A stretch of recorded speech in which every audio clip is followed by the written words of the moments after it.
The if function is hands down one of the most powerful functions in Excel, and it's actually way easier to use than you think. In this video, I'll teach you everything you need to know about the if function in approximately 1 minute. Let's get started.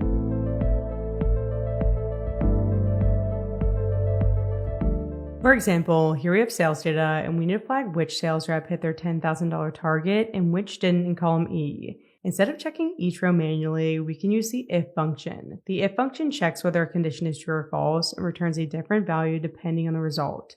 To use the if function, enter the function, and first we need to enter the condition we are checking as the logical test argument.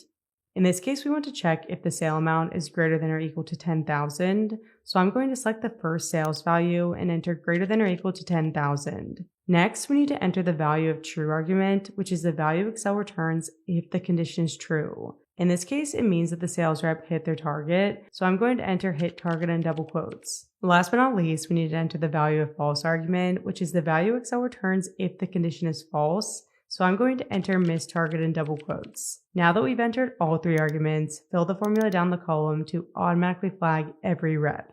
You can also easily combine the if function with the and or functions to check multiple conditions at once.